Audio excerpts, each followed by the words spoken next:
Open your eyes. Zelda Breath of the Wild is one of the best games of this generation in terms of polish and design.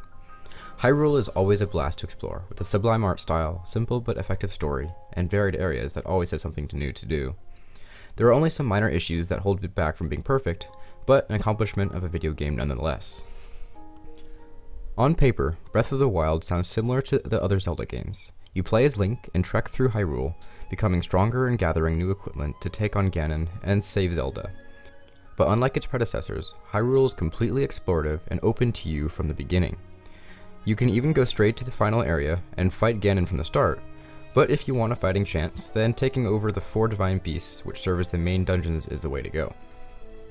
Although the magic of Breath of the Wild is going off and adventuring as the world is massive and completely interactive, if you see a hill or mountain, you can climb it, and if you can't, then it's on you, the player. Same goes for every door and NPC. They are all interactive, and while some of these open world mechanics are borrowed from previous Juggernaut action RPGs, like The Witcher and Skyrim, there is a real innovative way this game has designed all the systems to really weave it into its exploration. When you start the game, there aren't a million screens being shoved down your throat telling you how this crafting system works and the combat and etc, etc. Instead, it lets you figure it out yourself without it feeling too frustrating. Even the starting area that serves as a tutorial teaches you all the basic systems by letting you try it for yourself and figure it out. Everything you learn is through exploration, just like what the main part of the gameplay is, and this truly does feel different and special to any other game as it is just designed so well and fluently. Level design is just as top-notch, with the world feeling as connected and real. All paths lead somewhere, and it is a joy moving through it and feeling every intricate detail in Hyrule. Because of this, the traveling never feels tedious or monotonous. Another thing that is amazing about this game is just how beautiful Hyrule looks. Yes, both the Switch and the Wii U have outdated hardware compared to the PlayStation 4 and Xbox One, so textures such as ground can look very undetailed, but that doesn't stop the art style from looking absolutely gorgeous.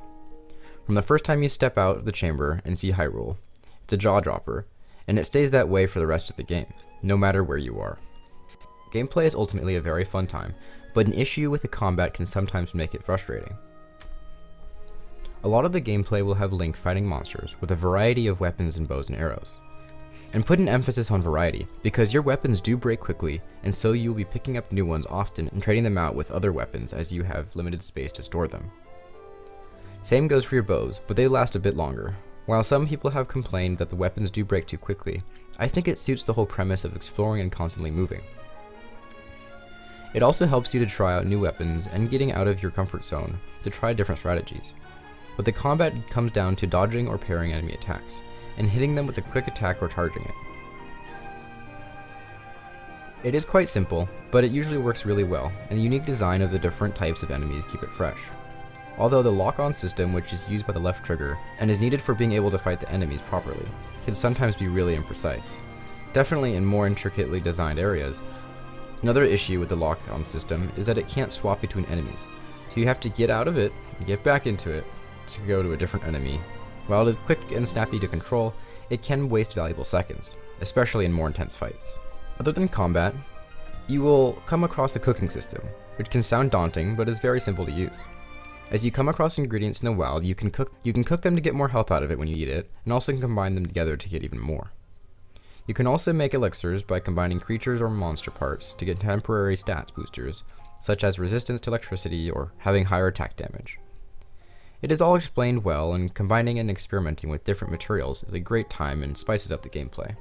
There are also shrines that mix up the traversing with light puzzles and sometimes a combat trial.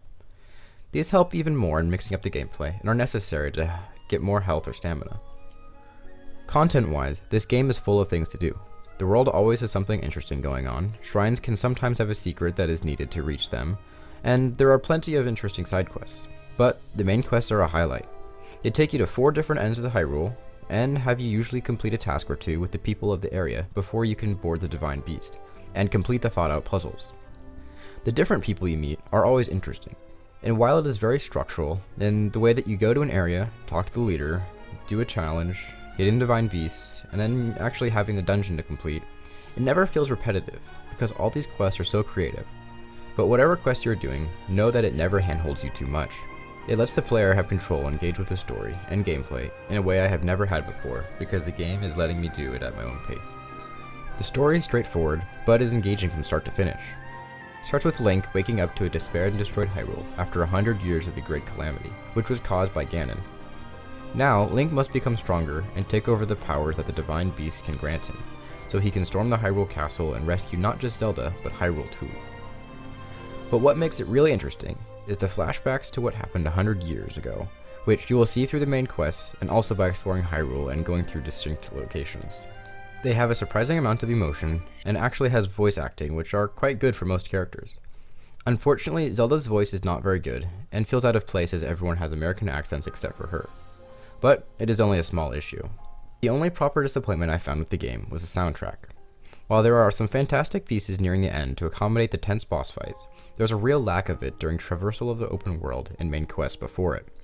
It truly is shameful, because the Zelda franchise is known for their fantastic songs, but anything until the end is forgetful. But the soundtrack doesn't stop Breath of the Wild from being one of the best games this generation. Everything design-wise is so polished and genius in how the world is connected with all of its systems. And this is the first game where I have truly felt free to explore and get truly immersed into this detailed rich wonder of a video game.